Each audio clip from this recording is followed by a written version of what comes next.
Hello everybody, I'm glad that you made it to this conference. Can you all hear me loud and clear? Is at least my voice okay? If we have trouble with the image, at least my voice should be clear and understandable. All right, so yes, I will be talking about the good, the bad, and the ugly in the Scala refactoring library. Before I start diving right into technical details, maybe let me say a few things about myself. You already heard my name. You can also find me on GitHub under the username mlangc, and I'm a contributor there to Scala refactoring, to the Scala refactoring library that I'm actually talking about, and to occasionally also Scala IDE. And I came here to Krakow from Vienna, where I work for a software company called Irian that's also a partner of this conference. So yeah, let's talk a little bit about what the Scala refactoring library actually is. So can you hear me well? Maybe I should. It's fine? Okay, okay. Also in the back? Is it also fine in the back? Great. So yeah, the Scala refactoring library is, as the name says, a Scala library that implements refactoring operations like rename, move class, organize imports, extract method for the Scala programming language. And it's currently used by Enzyme and Scala IDE to implement refactoring support there. It has been originally created by Mirko Stocker in Switzerland. Great surprise.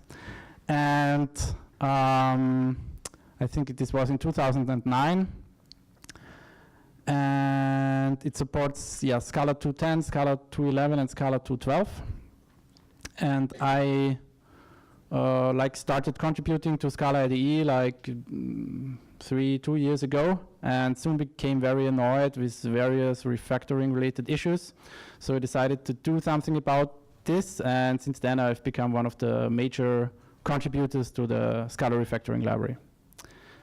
So what am I going to talk about? So at the beginning I want to give you a brief introduction into abstract syntax trees, since this is like the basis of my talk. Some of you, or maybe even most of you, might already know them, but I want to make sure that we all like on the same level.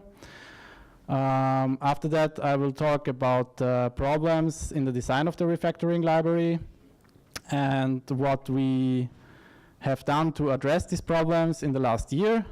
And then, if there's still some time left, I will take a closer look at the rename refactoring so that you have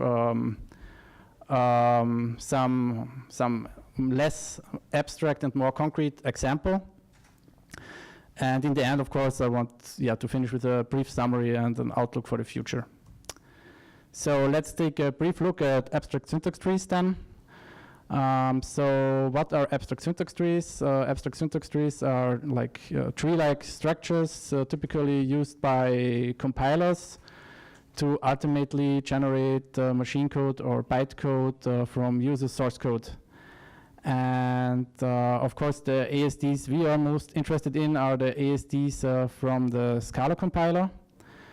And here on the top of this slide, you can see a very simple function. Actually, it's just an identity function on the integers. And below, you can see a somewhat simplified version of the corresponding abstract syntax tree. So you can see that like the function definition itself is represented by a def node.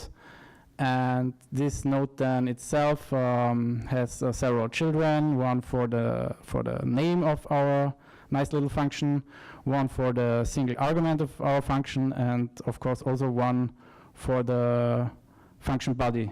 And these children then themselves have their own children, and so on and so forth, until we finally reach the leaves of the tree. If we look at the single tree node in more detail, there are like 3 attributes that I would say are most important for a typical tree node. This is the type, the symbol, and the position. The position should be relatively clear. That's just the position the tree has in the user source code. The symbol, that's some method or class or variable definition. And the type is the Scala type of the symbol we're looking at. So I have a little example here where I have just highlighted this s.hashcode invocation. And directly below, you can see the abstract syntax tree that represents this highlighted piece of code here above. And it is of type function to integer. So this opening, these parents here at the beginning mean that this is a function that takes no arguments, or a method that takes no arguments and returns an integer. That's exactly what hashcode does. The symbol is, of course, the method hashcode itself, and then the position depends, of course, on the exact location of this piece of source code in your file. It's important to note that none of these three attributes are mandatory. So you can have a tree without a type. Think of an import statement here. An import statement typically does not have a type. You can have a tree without a symbol. Think of an integer or a string literal here. It's just the number 42 in your source code doesn't have a symbol. It just stands for its own. And as we shall see, there are also trees without positions, maybe a little surprisingly. These are typically compiler-generated synthetic trees. So now that hopefully you all have some basic understanding of abstract syntax trees, let's take a closer look at the legacy architectures, I call it, of the Scala refactoring library and the problems that are associated with it. So from a bird's eye perspective, the legacy architecture of the Scala refactoring library looks like these diagrams here on this slide. So we get some sources. I hope you can all see this. Also, the screen is jittering. So we get some source code from an IDE or an editor or whatever. Then we use the Scala presentation compiler to compile, to convert these sources into typed abstract syntax trees. And these trees then are consumed by the refactoring library to first perform some analysis on them. Then we are doing a transformation to these trees.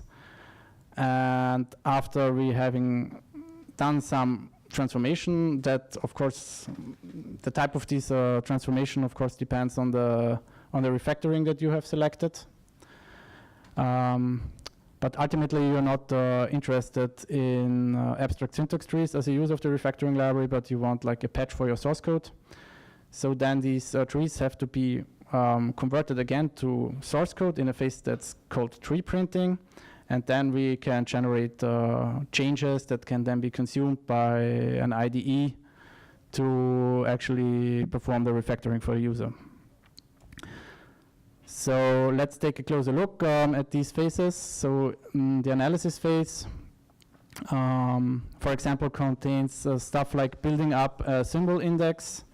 So there is an index lookup trait that can be used if I have a symbol. Then I can query this index for all the references of this symbol. This is, for example, as you can imagine, very important if you want to do a rename refactoring. Then what you basically need is all the references for the symbol that should be renamed. Something else we're doing in the analysis phase is think of the organized imports refactoring here, finding needed imports. So we have like an API that, given a tree, will then tell us all the needed import statements so that the tree actually sort of compiles. Yes, so after the analysis phase completes, the trees are transformed. I don't want to go into too much detail here, But basically, you can think of a tree transformation as a mapping from tree to maybe tree, and these transformation can then be combined and created from partial functions and predicates. So like a simplified version of a rename transformation could look like this. So here I have some like top-down specifier. So if you traverse a tree or you want to transform a tree, you have different possibilities of traversing the tree. You can go from top down, you can go from bottom up, and you could also find other traversal strategies. So here we say, okay, we want to go from the top to the bottom of the tree. And then for every tree node that we find that is tied to the renamed symbol, we perform a rename single tree operation. And if the tree that we encounter is not tied to the symbol that should be renamed, we just leave it as is, because then it has obviously nothing to do with our rename refactoring. Yes, and after the trees have been transformed, they are converted back into source code in the so-called tree printing phase.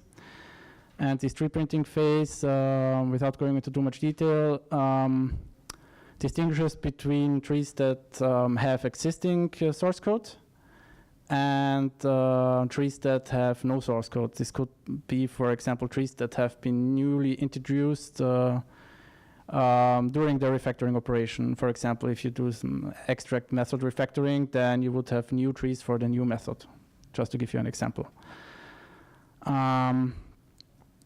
And yes, after we have converted the trees back to source code, then we can generate changes. The change API that the refactoring library uses basically looks like this. So we have, that's the most common change, text change. That's just a source file with a range in this source file and some text to insert into this range to replace the old text that originally was there. We have a change to create a new file. We have a change to move files around. Think about move class, or think about a package that's being renamed. If you rename a package, you also want to move the related source files that are part of this package into another directory typically. And of course, if you rename a class, very often you also want to rename the related source file. So this is what this last rename source file change class here is for. So from a from a high level perspective, this all looks very good and logical and how it should be done. But unfortunately, if you look a little closer, this really is very, very ugly. Let me explain why this doesn't work so smoothly as one might think. The problem is that abstract syntax trees are not really made are not really very well suited for a refactoring library, because, for example, they contain no layout information. So if I look at these three functions here, F1, F2, and F3, that are semantically, of course, all equivalent, it's perfectly fine from a compiler standpoint that the related abstract syntax trees are identical, because, yeah, the bytecode is also identical. But for a refactoring library, of course, this is a difference. There's a difference between these three functions, because if you perform a refactoring, you don't want your IDE to suddenly change the spacing or convert curly braces into parents or whatever.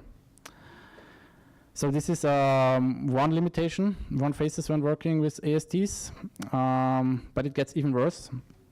As in the abstract syntax trees, as we consume them from the Scala compiler, some desugarings have already been performed. What do I mean by that? You might know that if you write for comprehension in Scala, that this is just a syntactic sugar for the right combination of map, flat map, and filter. Unfortunately, in the abstract syntax trees that the refactoring library consumes, these conversion from for comprehensions into the appropriate combinations of map, flat map, and filter already has been performed, so that there is no real difference between the abstract syntax tree of the function f1 and the abstract syntax tree of the, of course, semantically equivalent, but still a very differently looking function f2. It even gets more messy as soon as named and default arguments are involved. So here we have just a function g taking 2 arguments, both of them with default values. And then we call this function here in the definition of f1, in the body of f1, using the default value for a and setting b to 2. But the abstract syntax tree we get in the refactoring library actually looks like also the semantically equivalent function f2 here. So we have a value for b that is set to 2, then we have a value for a that is set to 0, and then we just call our function g normally without any named arguments or defaults.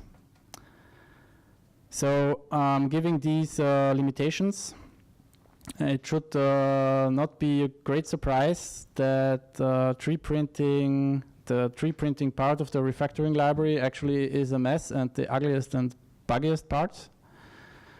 It has to use positions to reparse parts of the source code to extract the information that's just missing from the abstract syntax trees.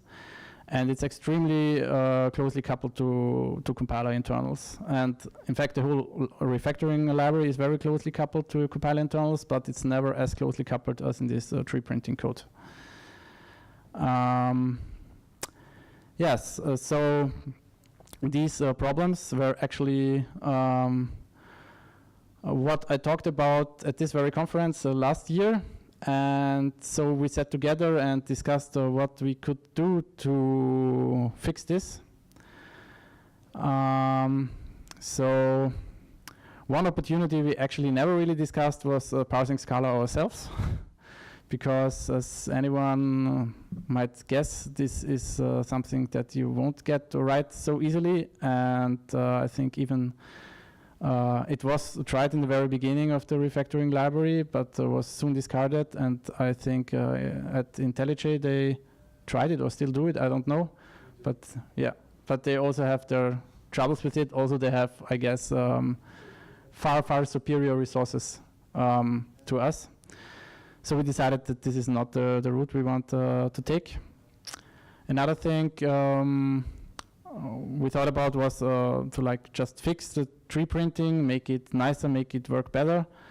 But given the really fundamental problems of this approach, this also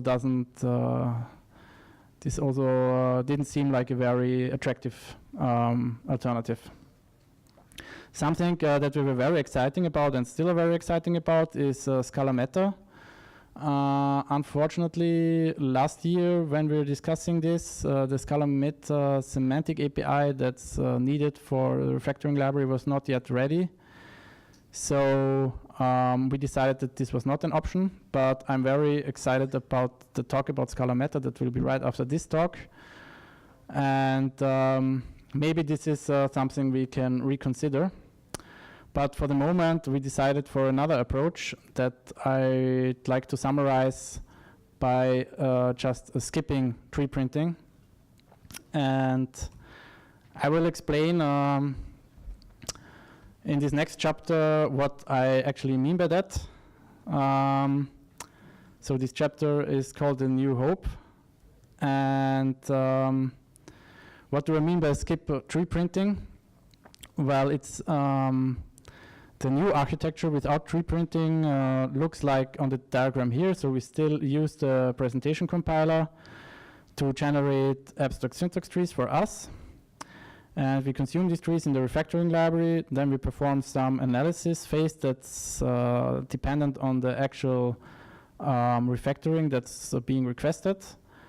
But after this analysis completes, we don't bother with transforming and tree printing, but we directly generate the needed changes that can be then consumed by the IDE. This, of course, gets, by definition, rid of all tree printing related problems, since we just don't do it anymore, while still profiting by the work done by the presentation compiler. But of course, there are also disadvantages. We are still limited by the API and various problems related to it of the presentation compiler. And of course, this is also only possible for simple refactorings. So I think it might be quite hard to do it for extract method or something. But since the most important refactorings, in my opinion, are like move class and rename and organize imports, this is not such a big issue, since for these three operations, it's possible to use this approach. So yeah, in fact, we started migrating refactorings to this new architecture. At the moment, we have successfully migrated the rename refactoring, the add import operation, and the organize imports operation. And we are planning to do the same for move class and maybe change parameter order and merge split parameter lists if we have time, because that's like a major constraint for us in the refactoring library, that we just don't have much resources. Of course, even if we skip tree printing, as I already said, we are still limited by the presentation compiler. For example, there's a long-standing bug that the refactoring library does not correctly deal with arguments of Java annotations. So if you rename any of these identifiers here, the refactoring library will simply ignore them in the annotation, because in the abstract syntax trees we get from the compiler, this code is just not properly represented, so it's quite hard to get this right without doing some changes to the compiler. Also, due to desugarings and missing layout information, source lookups cannot be entirely avoided. We could get rid of a lot of them that were used in the tree printing part, but we still also have to do some of them in the analysis phases. What do I mean by source lookups? So that you have like more concrete example. Well, in the simplest cases, source lookup might be just a trivial string comparison. So in abstract syntax trees, there's a tree node that's called this, and surprisingly, it's there to represent the usage of the this keyword, but it's also used for self-references. So if you write class foo and then curly braces, and then you write self arrow, so that you can then reference this by self. In the abstract syntax trees, this kind of self-reference is also represented by this node. But of course, in the refactoring library, we have to distinguish between the two. So there is some method that checks this by looking at the source code that's covered by this tree, and then just checks if this is this, then it's of course a normal this keyword, or if it's not this, then it's some kind of self-reference. Sometimes we need to like parse parts of the source code to find out indentation. This example here in the middle is from the add import operation. And yeah, in some cases we are also using regular expression. So this last example here is from organize imports. And if you look at it closely, if you look closely at this regular expression here, that is used to extract the parameter of a class of expression that is needed since the ASDs don't contain this information. Yeah, you can see that actually this regular expression is not completely correct. If someone decides to use space after class of, or puts in some nasty commands in the argument in the brackets here, then this regular expression might not return the results the author intended. So one has to be very careful with this approach. So for cases where using regular expressions or simple string comparisons is not enough, I've written a small mini parser framework in the refactoring library that's based on the case class called source with marker. That's just a piece of source code with a marker in that source code, and then you can apply movements to this source code that basically move around this marker. And so a movement just has an apply function, and it gets a source code with marker, and if the movement is successful, then it returns a new marker, and if it's not successful, it returns none. And what's so special about movements is that they can also be reversed, so that you, instead of walking forward, they can also bring you backward. And these movements then can be combined, so you can build more complex movements out of simple movements. So given if you already have a movement that jumps over commands, and you have a movement that jumps over space, then you can easily create a movement that jumps over commands and spaces by combining them in this fashion, similar to parser combinators. Here's an example where you can see how this source with marker stuff is actually used. So this is from the part of the library, from the rename refactoring, that extracts named arguments. I already mentioned that named arguments are desugared in ASDs. So to correctly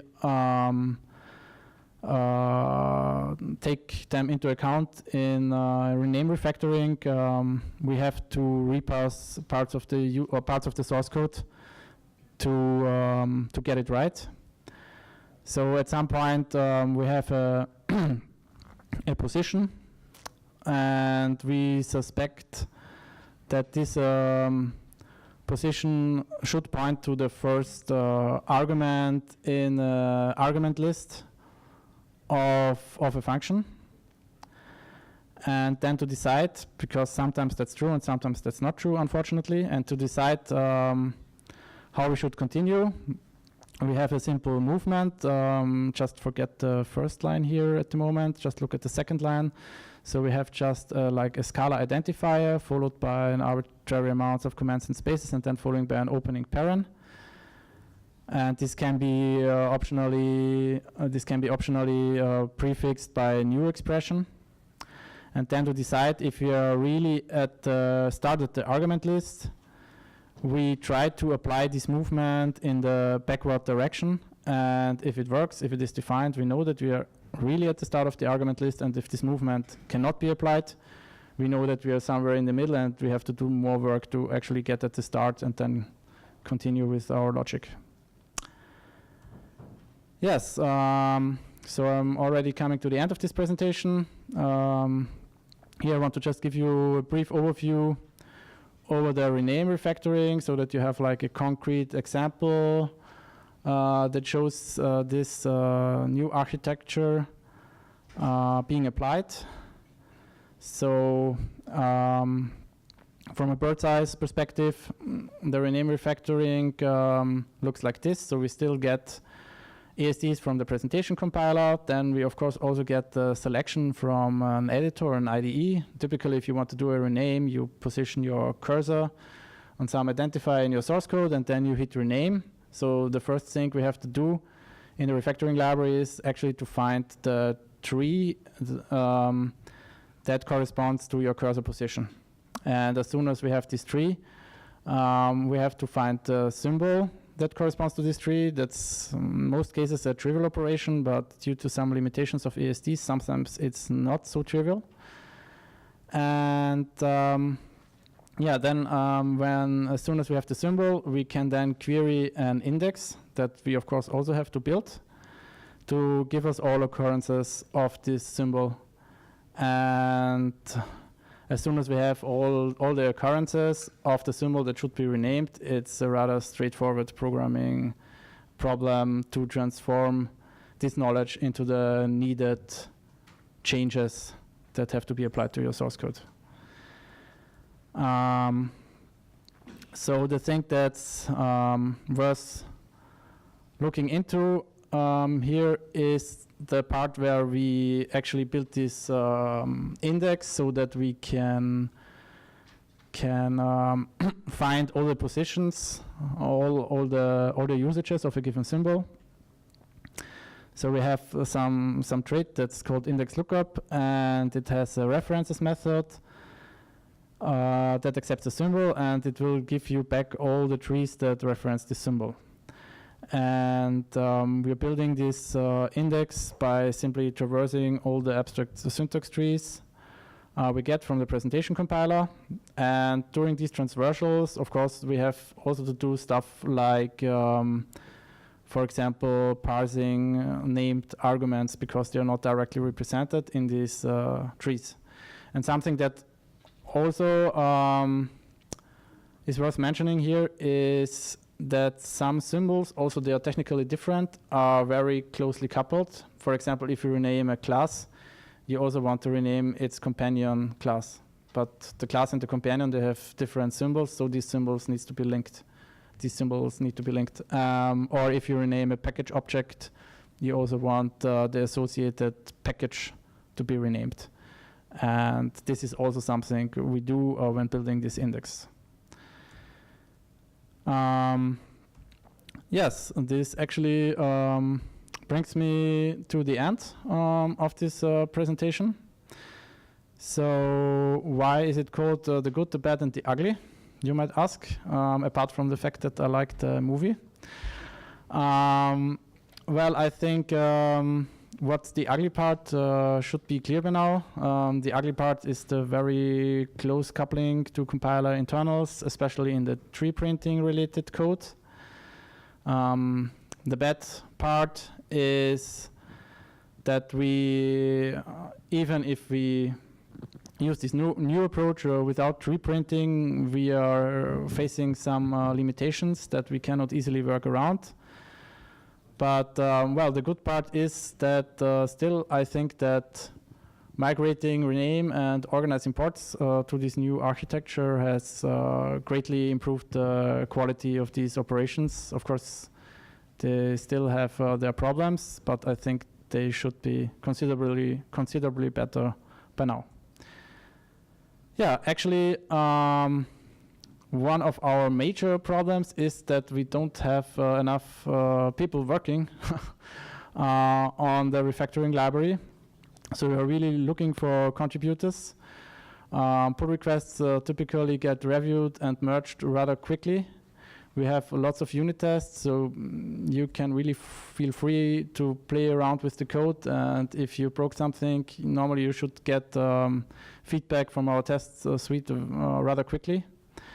And yeah, last but not least, if you're looking for a project where it's easy to make a big difference, where you don't need to invest huge amounts of time to make a quite noticeable difference, the refactoring library might be your place. So if you're trying a project where everything is already perfect, your contributions will not be that visible. But with the refactoring library, it should not be too hard. Yeah, so that's basically all I wanted to tell you.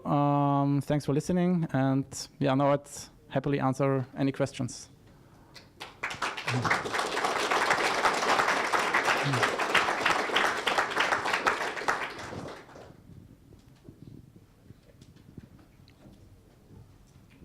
Hello, thank you for your talk. You started out with listing the available options you had when choosing how to do refactorings, and you quickly pushed away the option of parsing Scala yourself. Yeah. While it looks like in the end you're doing Scala source parsing with regexes and string matching. So in a way you do parse your own Scala now. Yeah, that's a very good point. But the difference is that actually we have like the presentation compiler already doing like the largest part of the parsing. And what we then do is just in very specific cases, we know, okay, here I have a class of expression. The presentation compiler doesn't give me all the information I have. So I use a regular expression to get the rest of the information, but I'm not doing like a full-blown parsing. I'm just doing some ad hoc tweaks to get some information that is missing from the ASDs, but it's quite different from really doing full-blown parsing and especially typing, because that's even the more complicated part, that we would need to type it also. Have you considered using Scala Meta for source lookups? Like instead of parsing it, like not actually parsing, but doing lookups with a regex. Yeah, that's that would be an option. I'm not sure if it would make sense. I mean, if we started using Scala Meta, then I think we should use Scala Meta just 100%. And not just in special cases. Also because, I don't know, but if you use Scala Meta just for special cases, but use the presentation compiler for the rest, then we have also to parse every source file, once with the Scala Meta and once with the presentation compiler. And I don't think if this would work out so nicely from a performance standpoint, but it's an interesting point. Just a clarification about this, I think that the Scala Meta would take place the presentation compiler on this blocks we see. Yeah? So in place of presentation compiler, probably in the future we could use the Scala Meta if Scala Meta will deliver us also semantic information. Yes. Yeah. So this is the way how we've thought about that, and this is the reason why let's say weren't able to use the Scala Meta right now. But yeah, as Matthias mentioned, this is still under consideration. So this is not something we let's say has been forbidden by us. Yeah, so actually I think they're very interesting developments in Scala Meta, and if we could switch to Scala Meta completely, I think this would be great. The last time I checked, it wasn't possible, but if it's possible now, yeah, fine with me, fine for me.